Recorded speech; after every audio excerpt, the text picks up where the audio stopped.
Alright guys, welcome back to another Moomoo portfolio video, and this time I really have to say welcome back, right? Because we are doing two Moomoo portfolios review back to back, right? And this is because I haven't posted in 25 days and 15 hours, right? So apologies there if anyone was waiting for an extra video. I have no excuses except that I was a bit busy, but also I think because I didn't prioritize to make the videos, and also I was a bit lazy, right? So hopping over to our Moomoo portfolio, we can see that we are at $20,391, which is very, very good, right? We're only 6 months in, and we are almost 21% of the way there. And if we take a look at performance, we can see that the money weighted return is up 33.69%, right? So yeah, pretty good performance. So in this video, obviously I'm going to talk about the stock I'm adding this month, and also after that I want to do like a bit of a reflection, right? Because it's been 6 months, and also yesterday I had a very interesting conversation with someone my age, and then they gave me some insights that I want to talk about in this video, right?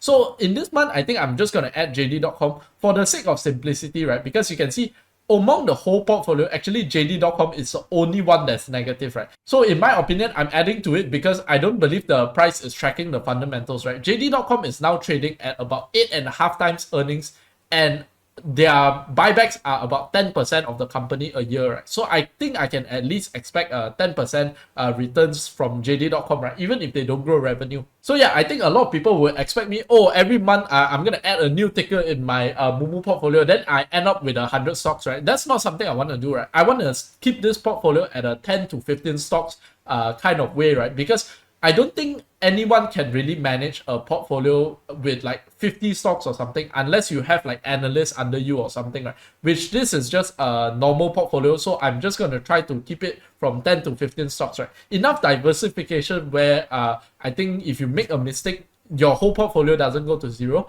but also enough time for you to like keep up with all these companies, right? So next I want to talk about financial discipline, right? And let's take a look at the definition of discipline, right? To build discipline, you have to set clear, small, and achievable goals, right? Create a consistent daily routine, and also eliminate distractions, right? So in this Moomoo portfolio, we have a monthly routine, right? Where on the first of every month, we add in 1,000, right? So it doesn't matter which currency you add in, can be 1,000 ringgit, can be $1,000, can even be 500 ringgit, right? As long as you're making somewhat of progress, right? Because humans, we are very committed to this like progress, right? And I've noticed that in myself as well, right? It doesn't matter how fast you progress, you're only happy when you progress. So it's not just based on the speed that you progress, right? Obviously, if you won the lottery tomorrow and you have 1 million or something like that, I'm very sure you'll be like happy instantly, right? But maybe for a day, right? Because after that, you don't know how to continue making money. So the million will go to 900,000 to 800,000 if you just keep spending,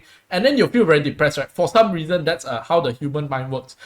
You can correct me if I'm wrong, but I think I'm pretty spot on. So the reason I bring this up is because my friend yesterday, he was talking to me about if you have a small amount of money, okay, what would you do?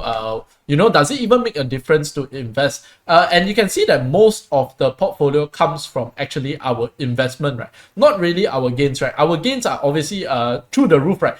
It's 33% in a year, which is, I'm very happy about this performance, right? Because my target for this portfolio is only 15 or 20%, right? Because I'm not really managing it all that often, right? Maybe once a month, right? And I just take a look, okay, at the start of the month. And that's another thing, right? My options are only at the start of the month. What do I feel like is cheap? Where else, if you manage your portfolio properly, maybe you can do it any time of the month, right? But I do it at the start of the month just to simplify things, right? And I think a lot of people this will be the right option, right? Because maybe you have a full-time job or whatever it is, you don't want to like spend all your time. Okay, am I gonna invest in the middle of the month or at the start of the month? It's easier if you just do it at the start of the month, set it and forget it, right? So my friend was saying, right, does it matter if you have a good performance? And obviously, if you have like 5,000 ringgit and you have 100% performance, it's still 5,000 ringgit gain only, right? So if you have 1 million and it's 100% performance, now we're talking about a very big difference, right? Because you're making 1 million a year, right? And at that point, you probably will like want to quit your job and focus on investing long term, right? If you can do 100% a year. But I think the most important part when it comes to all this is savings, right? And if you can find like a more passive vehicle when you're starting, right? Because if you have 5,000 ringgit, you really can't be spending 1, 2, even 3 hours a week, right? Doing research on stocks, right? So maybe you can spend like 30 minutes and read up about maybe Berkshire Hathaway, this is somewhat more passive vehicle that you can use, that you can just dump money into month after month, right? You just don't think about it so much until you have a bigger sum. Maybe you have 50,000 or you have 100,000. Then you can think of like, okay, now maybe I need to start to diversify and like start to learn about my portfolio more and things like that, right? But also investing smaller amounts allows you to have more flexibility, right? And also less hands-on management, because when you're starting with smaller amounts, right, if you lose that amount, it's not so detrimental, right? Imagine if you have a salary of 30,000 and then you decide, okay, I'm going to invest 10,000 every month, right? But you have no idea what you're doing because you didn't start investing when you had a salary of 5,000. You didn't start investing when you have a salary of 10,000, right? Now you have 30,000 and then you put in 10,000 every month and you buy a stock that is maybe not the best stock or whatever, and it goes down, right? So you're losing the 10 times the amount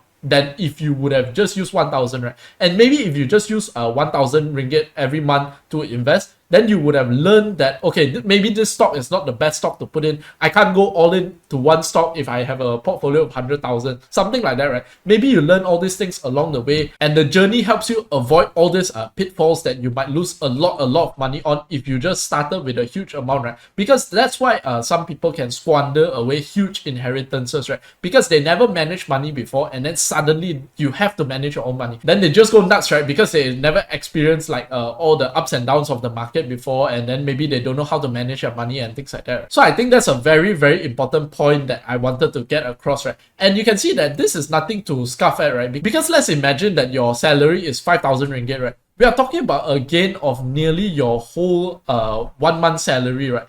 And this is more towards a passive thing, right? So if I go on a longer tangent, right, this technically make you a 13-month of salary, right? So that is another way you can think about it, right? Would you, if I gave you another month of salary in your year, would you be very happy when your boss gives you a bonus of 1 month salary? Would you be very, very happy? And this is you giving yourself that 1 month, right? And for some reason, when this is the case, when it's not someone else giving it to you, right? I don't know why people appreciate it less, right? But it's the same result, right? So yeah, in conclusion, two big conclusions that I come at.